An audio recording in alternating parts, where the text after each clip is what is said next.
eastern docks. To our right is the old wall of the city. The building with all the flags on top is the House of the Ship Owners, now a hotel. It's an early example of the Amsterdam School of Architecture. This early 20th century style tried to harmonize the inside and outside of the building. This edifice was built as offices for 6 ship owners, so the corner of the building with a wooden tower on top looks like the prow of a ship. You may not be able to see them well, but high up on the sides of the building are 29 statues of famous Dutch mariners. Everything to our left is relatively new. Once, there was only water in this direction but land. You've probably noticed lots of houseboats on Amsterdam's canals. They're another way of creating more space within the city and came into style during the housing shortage after World War II. In the late 1960s and 70s, there were cheap homes for the bohemian crowd, but recently they've become almost as expensive as a non-floating apartment. That's because the city of Amsterdam isn't issuing any new mooring permits, so the lifetime permit holders can sell out for a handsome profit.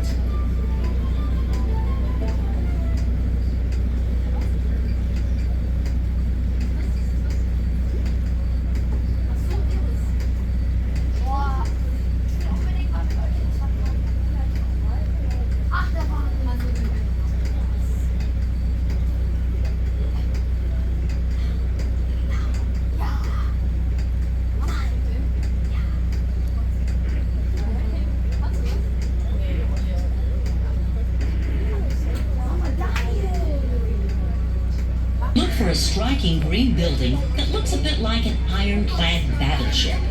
This is Nemo, the Museum of Science and Technology designed by Italian architect Renzo Piano. Piano also designed the fantastic Centre Georges Pompidou in Paris, so it's no surprise this building has a clever shape. Nemo is perched on the top of the A tunnel, which connects the city to outlying suburbs. So the architect designed the building like an inverted version of the tunnel beneath it. The roof of the museum is a terraced plaza, which in summer hosts concerts and also Nemo Beach. The beach itself is a fancy sandbar, DJ spinning discs, and great views of the harbor, and of the other sunbathers. Of course, that's my favorite place for a picnic, with binoculars.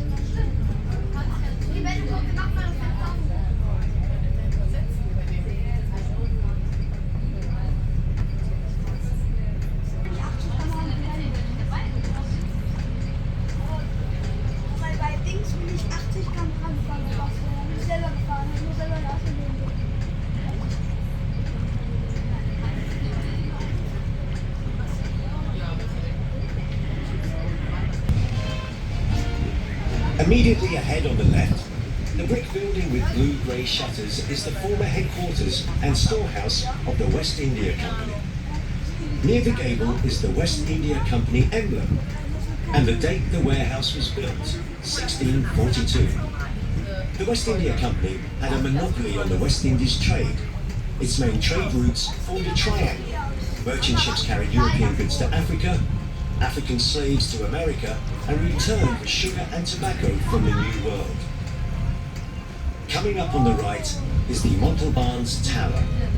It marks the northeastern towards the port.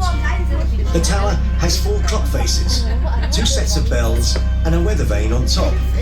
Rumour has it the 4 clock faces each read a completely different time of day, causing the clock's bells to ring randomly or not at all. This unreliable timekeeping earned the tower the nickname Mal Jak, or Silly Jack. There's lots of houseboats on Amsterdam's canals. The city's waterways are home to more than 3,000 houseboats, as varied as their owners. You might see houseboats with grass growing on the roof gardens, a houseboat shelter for homeless cats, and houseboats displaying the residents' quirky artwork. There's even a houseboat museum. There are multi-story, luxury houseboats and simple houseboats that need a coat of paint. The steel boats are old fishing boats. The clunky concrete barges date from World War II, when boat builders ran out of metal and used concrete instead.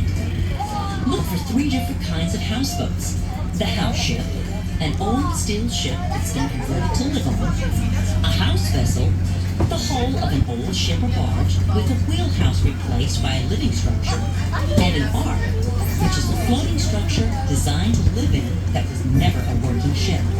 Houseboats came into style during a housing shortage after World War II. In the 1960s and 70s, they were cheap homes for the bohemian crowd, but recently they've become almost as expensive as a non-floating apartment. That's because the city of Amsterdam isn't issuing any new mooring permits. So the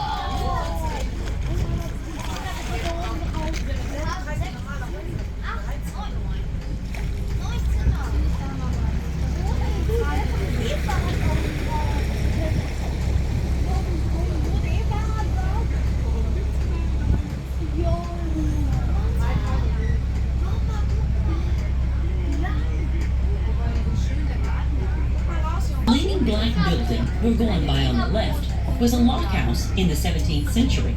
It's now a bar. Like many structures in Amsterdam, this building is listing sideways due to rotting piles below.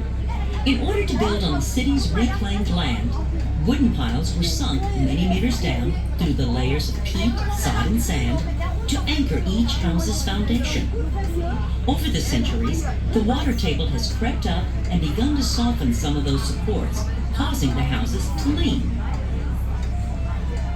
The lock here is part of the former dock, a remnant of the earliest period of Amsterdam. To the left, Sephardic Jews fleeing the Spanish Inquisition settled here on what was then a sandbank. But their homes were constantly flooded, so the town elders told the residents to bring their trash in